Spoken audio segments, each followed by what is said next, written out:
I'm going to show you my garden today, or some of it. It's 4 weeks until spring, so we're still in winter, but I stay as busy most of the winter in this garden, almost as much as I do in the summer. There's lots to do. I'm cutting down grasses. Now is the time to dig up plants if you want to move them. It alleviates the stress. Planting bulbs in the ground. Just shifting things around in the garden so you can align your design and your vision for your garden and just make changes with your layout of the garden. But I find the garden just as interesting and fascinating in the winter as I do the summer, because I know the magic of the garden. Part of that magic is that even though you see nothing, your imagination implanted from the year before, you know what's going to happen, and it's going to happen slowly, and it's exciting to see all that just come up out of the ground from nowhere almost.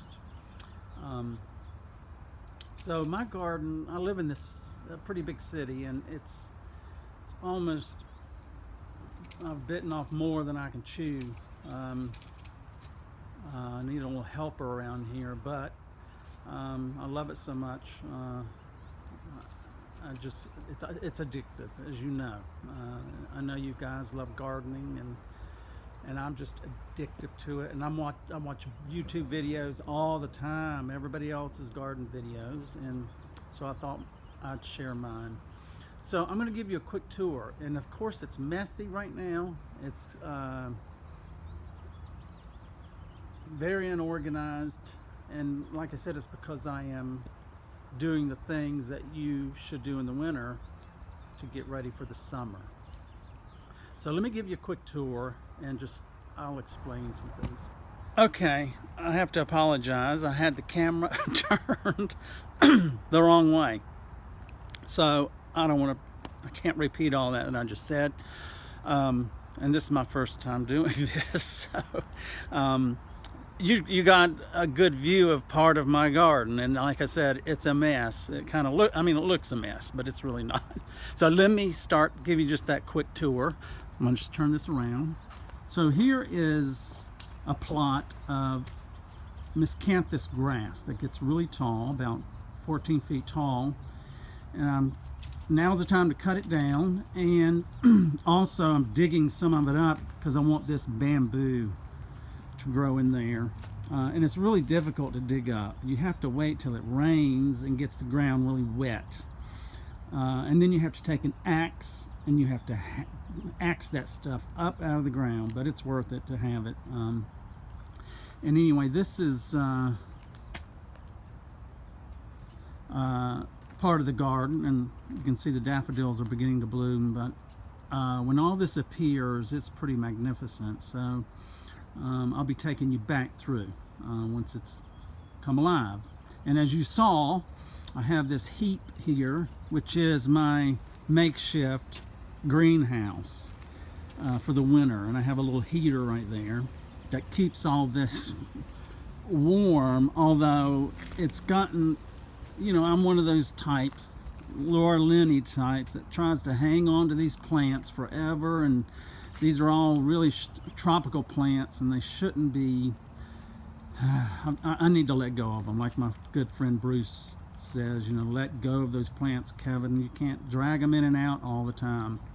So I've probably lost actually half of them this winter, and I'm gonna not continue to do that. I mean, it's such a hassle.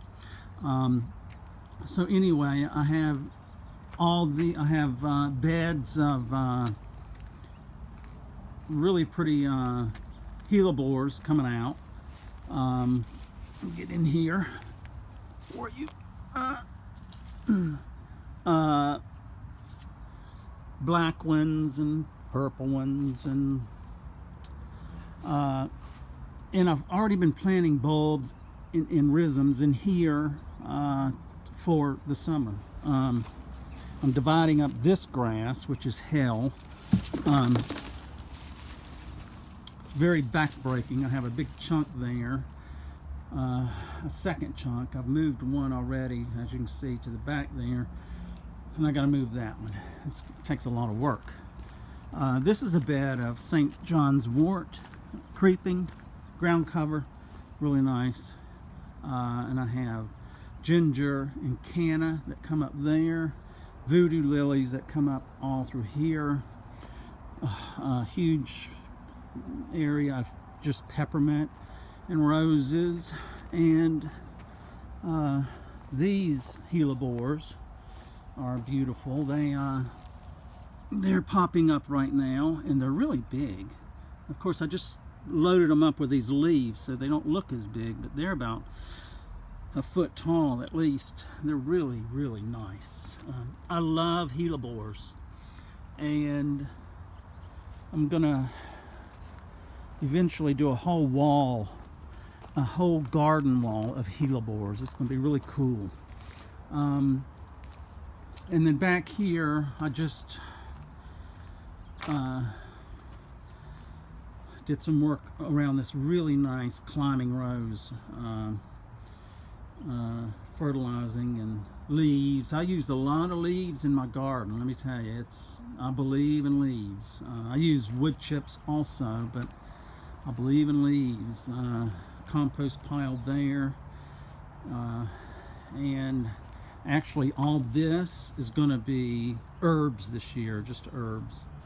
And like I said, I'm a messy gardener, but when you see that, once I get all this cleaned up for the summer, you'll be wowed by how fantastic it looks. So this is just one. This isn't even the backyard, and the side yard where I have I'm growing a fruit orchard.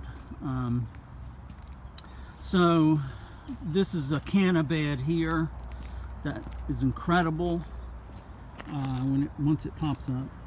And I live next to a wetland area, which is really cool to be in the city. It's about 20 feet down there, and there are deer down there and all kind of wildlife.